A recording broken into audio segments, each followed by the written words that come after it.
हो सकता है किसी पहाड़ में कोई व्यक्ति बैठा है, 20 साल से तपस्या कर रहा है, परमेश्वर उसको ग्रहण नहीं कर सकता, क्योंकि एक ही तरीका है। प्रभु यीशु मसीह ने कहा, बिना मेरे कोई पिता तक नहीं जा सकता।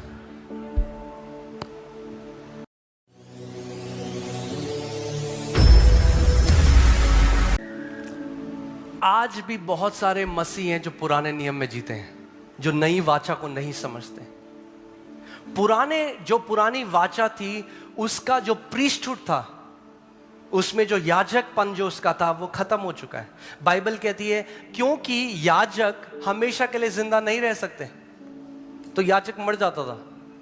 तो अगर एक यहूदी है, उसके पापा का जो महायाजक है, हो सकता है उसका महायाजक दूसरा हो, क्योंकि वो महायाजक मर गया। मगर आपका और मेरा जो महायाजक है, वो सदा न सद, वो हमेशा के लिए जीवित है, कभी मरेगा नहीं, इसीलिए हमारा अनंत का महायाजक है। ओके?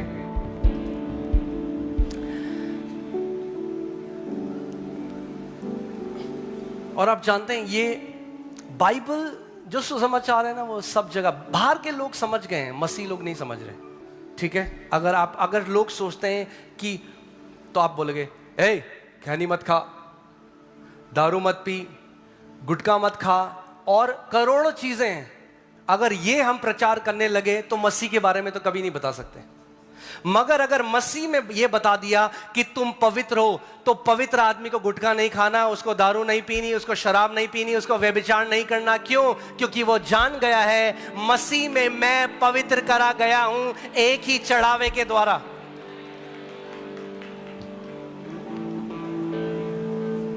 आमीन।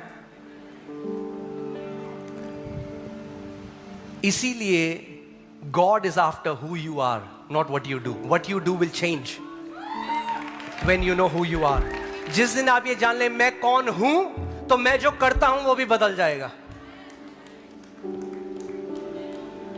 एक मछली क्यों तैरती है? क्योंकि उसने स्विमिंग क्लासेस ली हैं। क्योंकि वो मछली है। क्योंकि वो मछली है तो वो तैरती है। आप पवित्र जीवन क्यों जियोगे? क्योंकि बाइबल कहती है आप पवित्र परमेश्वर की संतान हो।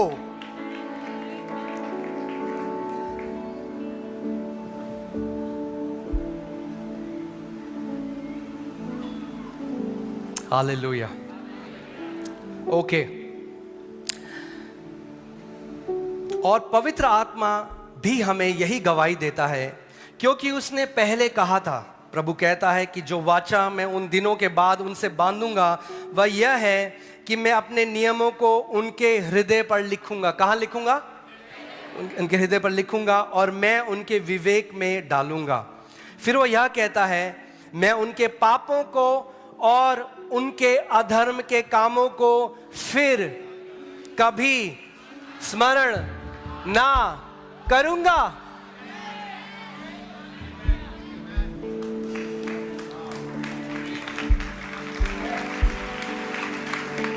क्या हम विश्वास कर सकते हैं जो परमेश्वर कह रहा है? हम कहें नहीं नहीं प्रभु, कभी कभी तो आप करोगे। क्या परमेश्वर झूठा है? वो कह रहा है नई वाचा में। क्या कह रहा है? इससे पहले हमने क्या पढ़ा? प्रभु कहता है जो वाचा उन दिनों के बाद मैं उनसे बांधूंगा। नई वाचा में जो आज हम हैं, नई वाचा में वो कह रहा है नई वाचा का एक चिन्ह होगा। वो चिन्ह ये है कि मैं उनके पापों को और उनके अधर्म के कामों को फिर कभी स्मरण ना करूंगा। अब आगे सुनो।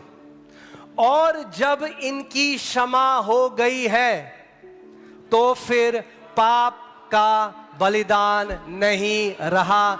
इसीलिए अगर आपका पाप आज भी होता, तो फिर यीशु मसीह को दोबारा आना पड़ता। मगर क्योंकि पाप की क्षमा हो चुकी है, इसीलिए फिर पाप का बलिदान भी नहीं रहा।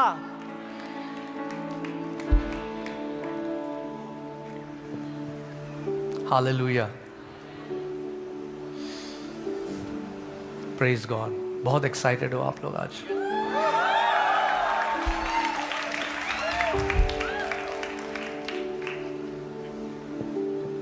मगर मैं कहता न्यूजीलैंड का वीजा आ रहा है, आमेन।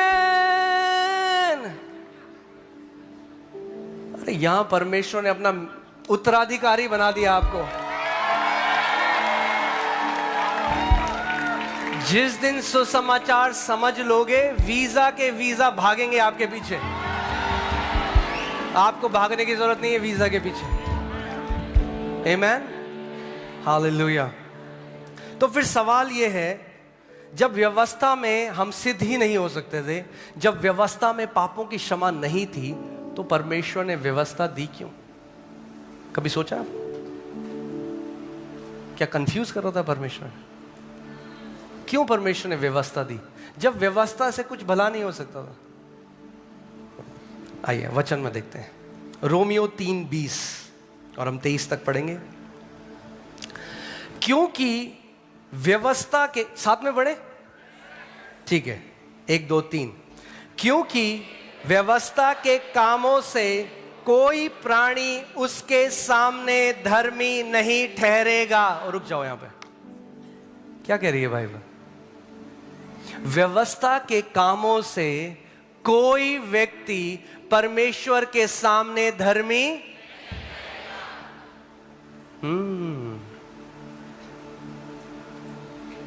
ओहो, हालेलुया। ये क्या हो गया? कई लोगों की तो पूरी जिंदगी चली गई।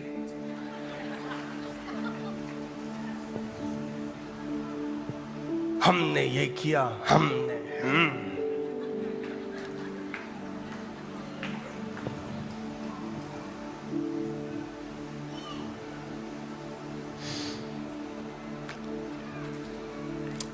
फिर से पढ़े। आज ये प्रार्थना करो, पवित्र आत्मा सुसमाचार को मुझ में प्रकट कर। सुसमाचार आपके बारे में नहीं है, सुसमाचार मसीह यीशु के बारे में है।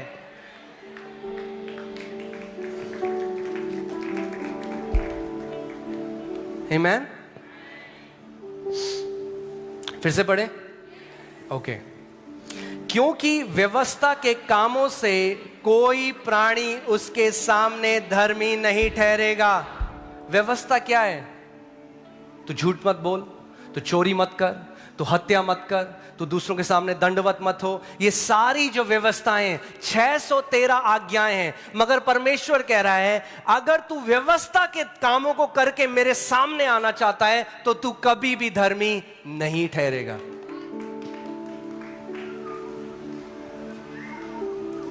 क्योंकि बाइबल में लिखा है 613 आज्ञाएं, अगर एक आज्ञा तोड़ी तो परमेश्वर का वचन कहता है मेरी नजर में सारी आज्ञाएं तोड़ दी। आप जानोगे लोगों को, जो फरीसी मिजाज के लोग हैं, वो क्या कहते हैं? वो कहते हैं अरे देखना उसको कैसे कर रहा है, हम तो नहीं करते ऐसे, वो तो व्यभिचार कर रहा है, शायद हमने तो नहीं किया व्यभिचार। तूने घमंड तो किया है, तू भी उसी की कैटेगरी में है।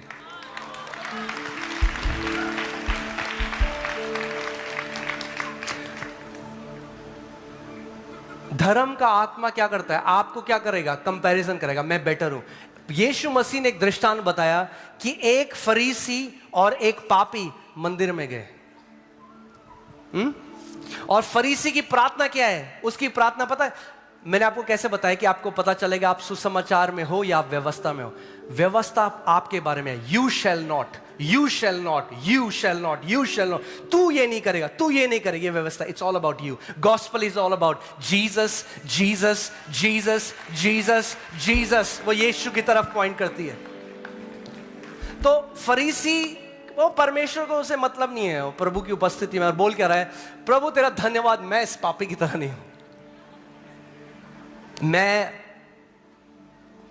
3 बार उपवास करता हूं एक हफ्ते में। वो क्या कर रहा है? परमेश्वर के सामने क्या कर रहा है? बोस्ट कर रहा है। हाँ, क्या कर रहा है परमेश्वर के सामने? घमंड कर रहा है। क्या घमंड कर रहा है? कि देख प्रभु, मैं इसकी तरह नहीं हूं, मैं तो हफ्ते में 3 बार उपवास करता हूं, मैं तो जीरे पुदीने का भी दशमांश देता हूं। और ये जो पापी व्यक्ति है कह रहा है प्रभु मैं इस लायक भी नहीं कि मैं स्वर्ग की तरफ देख सकूं। और यीशु ने कहा इसका मतलब ये नहीं कि हम झूठी नम्रता में आ जाओ और फिर बोले प्रभु मैं नाली का कीड़ा हूं, मैं मिट्टी हूं। वो नहीं बता रहा प्रभु वहां पे। मगर प्रभु कह रहा है, वो अपनी उसमें नहीं खड़ा था। उसने कहा प्रभु मैं पापी हूं, मैं तो खड़ा भी नहीं हो सकता इस जगह में। और ये व्यक्ति सोच रहा है ये डिजर्व करता है खड़ा होना है। अरे मैं तो खड़ा हो सकता हूं, मैं हफ्ते में 3 बार उपवास रखता हूं। यीशु ने कहा, उसकी प्रार्थना परमेश्वर ने ठुकरा दी। घमंडी की प्रार्थना परमेश्वर ठुकरा देता है। जो अपने कर्मों पे खड़ा होकर परमेश्वर के सामने आता है, परमेश्वर कहता है व्यवस्था से कोई भी धर्मी नहीं हो सकता मेरी नजर में। मगर अगर आपने अब सुसमाचार जान लिया और आप हियाव से जा सकते हो और आप कह सकते हो, पिता मेरे यीशु के बलिदान ने मुझे तेरे सामने हियाव से खड़े होने का लियाकत दे दी है। अब आपकी बोल्डनेस किस पे है? आपका हियाव किस पे है? उस पे नहीं जो आपने किया, उस पे जो यीशु ने आपके लिए किया।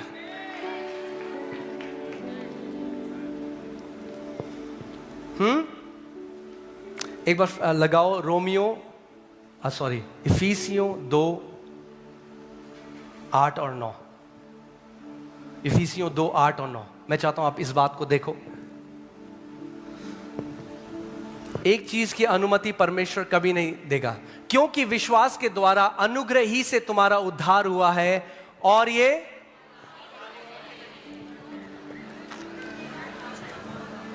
मगर परमेश्वर का दान है। यानी क्या है? गिफ्ट है। तुम्हारी ओर से उद्धार नहीं हुआ है, परमेश्वर का क्या है? दान है। आगे, और ना कर्मों के कारण, ऐसा ना हो कि कोई। क्यों दिया परमेश्वर ने अनुग्रह के द्वारा उद्धार? कि ताकि कोई भी मनुष्य उसकी उपस्थिति में घमंड ना कर सके। आज मैं देखता हूं लोगों को, वो YouTube वीडियो बनाएंगे, बोलेंगे ये नरक जा रहा है, ये नरक जा रहा है। मैं कहूंगा इसको नहीं पता, सबसे पहले ये जा रहा है, क्योंकि ये अपनी धार्मिकता पे खड़ा होने की कोशिश कर रहा है। वो तो प्रभु से स्वर्ग ले जाएगा, क्योंकि वो यीशु की ओर देख रहा है, और ये घमंड से भरा, ये लग रहा है ये नरक जाएगा, ये नरक जाएगा, ये नरक जाएगा। और ऊपर से प्रभु बोले मूर्ख तू जा रहा है।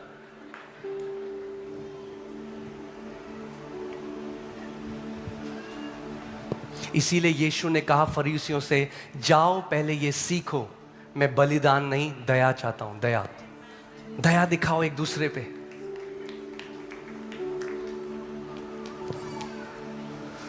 Okay, let's come back. Romeo 3:20-23।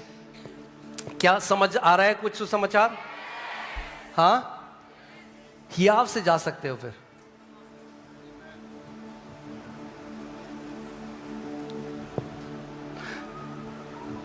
जब पापों को हटा दिया गया तो अब बलिदान की जरूरत नहीं। तो जब पाप हट जाएगा, आप समझना एक बात, अगर एक वायरस है बॉडी के अंदर जो सारी गड़बड़ी कर रहा है, अगर वायरस हटा दिया तो क्या होगा? क्या होगा? जो गड़बड़ी है वो भी चली जाएगी।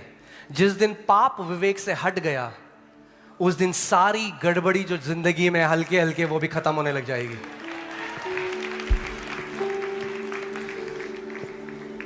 क्योंकि व्यवस्था के कामों से कोई प्राणी उसके सामने धर्मी नहीं ठहरेगा, इसीलिए कि व्यवस्था के द्वारा पाप की पहचान होती है। व्यवस्था क्यों दी परमेश्वर ने? जो कोई सवाल था वो ये था कि व्यवस्था क्यों दी परमेश्वर ने पुराने नियम में? ताकि मनुष्य को पाप की पहचान हो सके और वो फ्रस्ट्रेट हो जाए और वो कह सके मैं इस पाप से खुद बाहर नहीं आ सकता, और तब वो एक उद्धारकर्ता की तरफ देखे।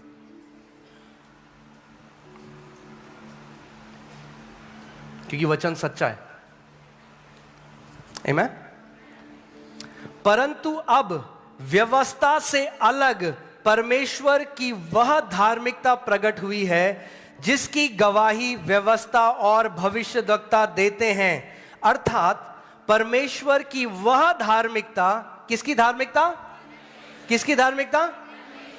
मनुष्य की धार्मिकता क्या है? जो मनुष्य धर्म कर्म के काम करके परमेश्वर की उपस्थिति में खड़ा होना चाहता है। मगर व्यवस्था से हटकर एक धार्मिकता है, जो किसकी धार्मिकता है?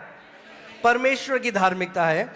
परमेश्वर की वो धार्मिकता प्रकट हुई, अर्थात परमेश्वर की धार्मिकता जो यीशु मसीह पर विश्वास करने से, थोड़े से जो उपवास प्रार्थना करते हैं विश्वास करने वालों के लिए है।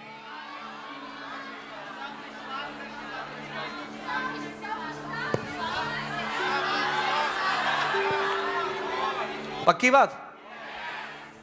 फिर से पढ़ते हैं। अर्थात परमेश्वर की वो धार्मिकता जो यीशु मसीह पर विश्वास करने से सब विश्वास करने वालों के लिए है। हालेलुया। सब का मतलब सब। कितने लोग यहां पर विश्वास करते हैं यीशु मसीह पर? हाथ उठाओ।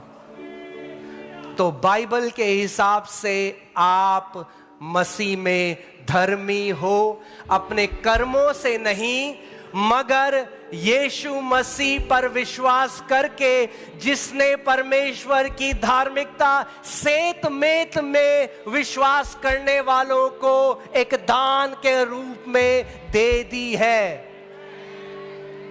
अरे आमीन बोल सकते हो?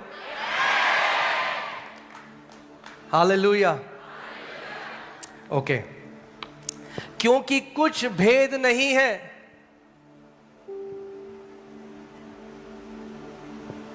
क्योंकि कुछ भेद नहीं है, इसीलिए कि सब ने पाप किया है और परमेश्वर की महिमा से रहित हैं। सब ने किया है। ये वो किस कॉन्टेक्स्ट में बोल रहा है, किस संदर्भ में बोल रहा है? वो इस संदर्भ में बोल रहा है कि अब जो यहूदी हैं वो कोई बड़े नहीं हैं, सब ने पाप किया, और अब अगर परमेश्वर के सामने धर्मी होना है तो केवल यीशु मसीह पर विश्वास करके ही आप परमेश्वर की नजरों में धर्मी हो सकते हो। इज़राइल का तेल लगा के ज्यादा धर्मी नहीं हो जाओगे, इज़राइल का प्रेयर शॉल लगा के ज्यादा धर्मी नहीं हो जाओगे। अच्छा है वो करो, मगर वो आपकी धार्मिकता को ऐड नहीं करता। जो मसीह ने करा, उसने काम को पूरा किया है। मैं उसको खंडन नहीं करता, जो करना चाहता है वो करे, अपना विश्वास है आपका। आपको लगता है प्रेयर शॉल लेकर आप ज्यादा प्रेयर करोगे तो आप करो, मगर उसको मत कंडेम करो, उस पर दोष मत लगाओ जो इज़राइल जाके प्रेयर शॉल लेकर प्रार्थना नहीं करता, क्योंकि मसीह में आप संपूर्ण करे गए हो। कई लोग बहुत गुस्सा हो जाते हैं जो इज़राइल से आते हैं।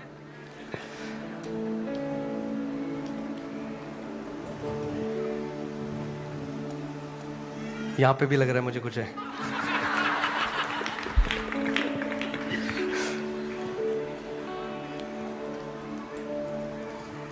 तो आप समझ रहे हैं व्यवस्था क्यों दी परमेश्वर ने? क्यों 613 आज्ञाएं दी? कि ताकि पाप की पहचान हो जाए आपको। रोमियो 7:7 में पढ़े। ओके, 1 2 3। तो हम क्या कहें? क्या व्यवस्था पाप है? कदापि नहीं। व्यवस्था पाप नहीं है भाई, व्यवस्था खराब नहीं है। व्यवस्था तो परमेश्वर ने व्यवस्था को बनाया कि पाप प्रकट हो सके। क्या व्यवस्था पाप है? कदापि नहीं। वरन बिना व्यवस्था के मैं पाप को नहीं पहचानता। व्यवस्था यदि ना कहती लालच मत कर, तो मैं लालच को ना जानता।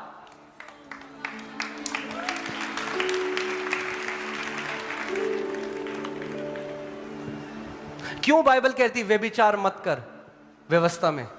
क्या ये कहना व्यभिचार मत कर व्यभिचार रोक देता लोगों को? नहीं। अब उन्हें पता लग जाता मैं व्यभिचार कर रहा हूं। जैसे मैं आपको उदाहरण देता हूं, छतरपुर के बाहर ये रोड है, ठीक है? अब लोग यहां 80 की स्पीड में चला रहे हैं, जूम जूम। गवर्नमेंट बोल रही है भाई हल्के चलाओ, हल्के चलाओ, कोई नहीं सुन रहा। तो उन्होंने क्या किया? एक नई व्यवस्था दे दी कि 40 के ऊपर जो जाएगा अब फाइन लगेगा। जब तक व्यवस्था नहीं थी कोई दंड नहीं था, मगर जब व्यवस्था आ गई, अब जिसने 40 से ऊपर गाड़ी चलाई अब उसे टिकट मिलेगा, दंड मिलेगा। क्यों? क्योंकि अब व्यवस्था आ गई। अब कोई बंदा नहीं बोल सकता मैं तो चलाता ही नहीं तेज। जब तक नहीं थी व्यवस्था तब बंदा कितना भी तेज चलाए कोई फर्क नहीं पड़ेगा। तो मनुष्य को उसकी सिंफुलनेस, व्यवस्था इसलिए आई कि मनुष्य को अपने रूप में,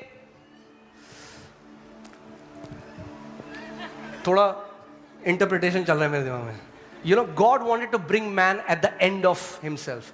यानी अपने आप में बंदा कह दे कि भाई हो ही नहीं सकता। इसीलिए लोग कहते हैं एक जन्म में नहीं हो सकता, हम कहते हैं यही तो बात है।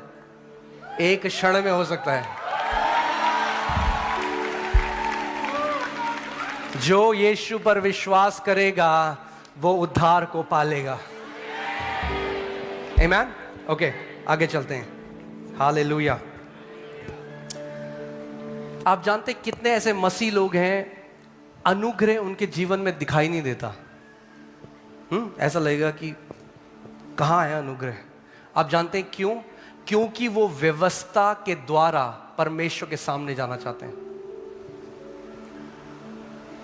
कितने लोग मेरी बात समझ रहे हैं आज? अगर आप व्यवस्था को ठहराना चाहते हैं ना परमेश्वर के सामने, तो आप व्यर्थ ठहराते हैं उस अनुग्रह को। मैं आपको, चलिए चलते हैं गलातियों 2:21। गलातियों 2:21। मैं परमेश्वर के अनुग्रह को, साथ में पढ़ें, चलिए फिर से पढ़ते हैं, 1 2 3। मैं परमेश्वर के अनुग्रह को व्यर्थ नहीं ठहराता, क्योंकि यदि व्यवस्था के द्वारा धार्मिकता होती तो मसीह का मरना व्यर्थ होता। फिर से पढ़ते हैं। मैं परमेश्वर के अनुग्रह को व्यर्थ नहीं ठहराता, क्योंकि यदि व्यवस्था के द्वारा धार्मिकता होती तो मसीह का मरना व्यर्थ होता।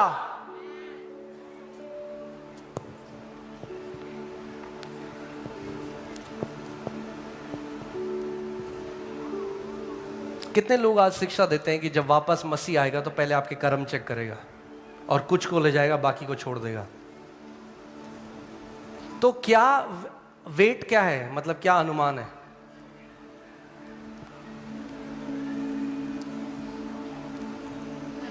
बिल्कुल परफेक्ट होना चाहिए बंदे को बादलों के पार जाने के लिए। क्योंकि व्यवस्था से तो सिद्धता नहीं आ सकती, बाइबल कहती है। तो अगर आप कर्मों से सिद्ध होना चाहते हैं, शायद उनको ना ले जाए जो सोच रहे हैं कि मुझे ले जाएगा क्योंकि मैं बहुत सही हूं, और उनको ले जाए जो कहता है मसीह तेरे बलिदान के कारण मैं आज सिद्ध हुआ हूं। वो तो 100% जाएंगे, क्योंकि अपने आप को नहीं ठुकरा सकता। समझ रहे हैं? पौलुस कह रहा है मैं परमेश्वर के अनुग्रह को क्या नहीं करता, व्यर्थ नहीं ठहराता। हालेलुया।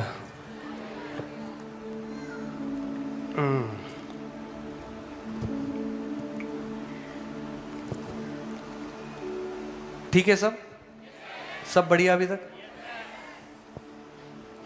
पता है मुझे लड़ाई चल रही है एक अंदर, जो सुना इतने सालों से लड़ाई है। That's okay.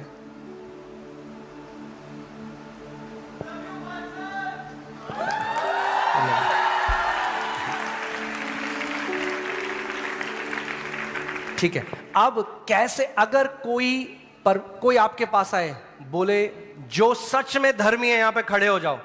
मैं आपको बोलता हूं अभी, जो सच में धर्मी है खड़ा हो जाए।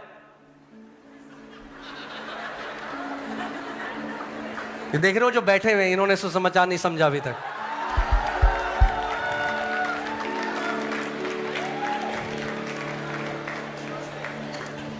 मैं और धर्मी, प्रभु मैं पापी हूं प्रभु। अरे अगर तुम आज भी अपने आप को पापी कहते हो तो उसके बलिदान को व्यर्थ ठहराते हो, उस अनुग्रह को व्यर्थ ठहराते हो जो सेत मेत में परमेश्वर ने तुम्हारे ऊपर उंडेला। बैठ जाओ।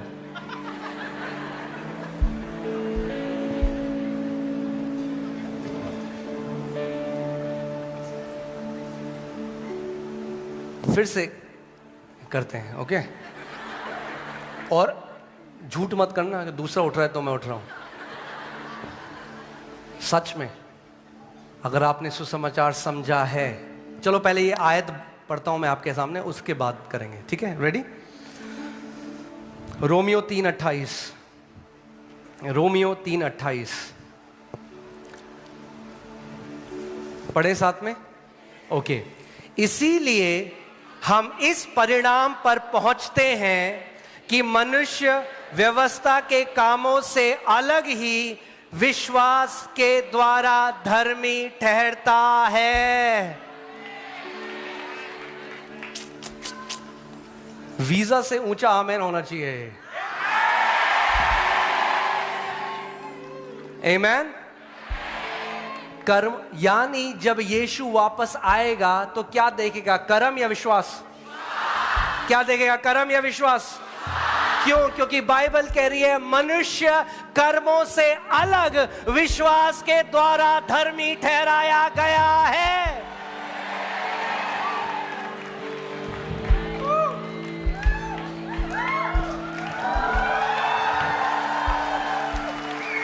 क्योंकि एक बात आपको बता दूं, क्योंकि अगर परमेश्वर वापस आ रहा है, प्रभु यीशु मसीह जो आ रहा है, और अगर वो कर्म देखेगा ना, तो एक भी व्यक्ति स्वर्ग नहीं जा रहा। भूल जाओ कोई भी जा रहा है। पता है क्यों? क्योंकि मूसा जिसको व्यवस्था दी, उसने एक बार परमेश्वर की बात ना मानी और परमेश्वर ने कहा अब तू कनान में प्रवेश नहीं कर सकता। तो जब मूसा नहीं कर सकता तो भूल जाओ कि तुम कर सकते हो। उसने तो एक आज्ञा नहीं मानी। आप तो रोज कितनी आज्ञाएं नहीं मानते हो। गलत कह रहा हूं, सही कह रहा हूं? तो बैठ जाओ, फिर खड़े क्यों?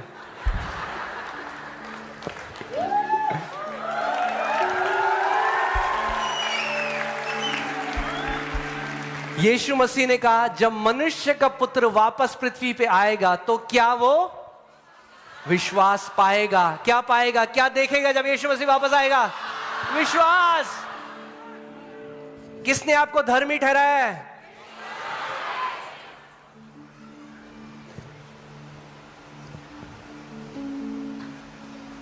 समझ रहे हैं आप? कौन है वो मूर्ख कुंवारियां? उनके पास तेल नहीं था। तेल किसको दर्शाता है? पवित्र आत्मा को। यानी उनका उद्धार नहीं हुआ था, नए जन्म नहीं पाया था। वो ईसाई थे। ईसाइयों को छोड़ देगा यीशु?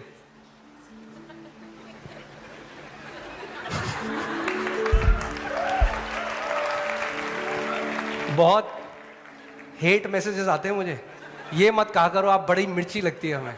मैंने कहा इसीलिए तो कहता हूं मैं।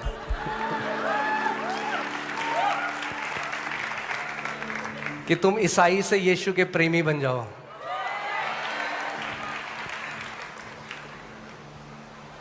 आमीन। कुछ गुस्से से देख रहे हैं मुझे।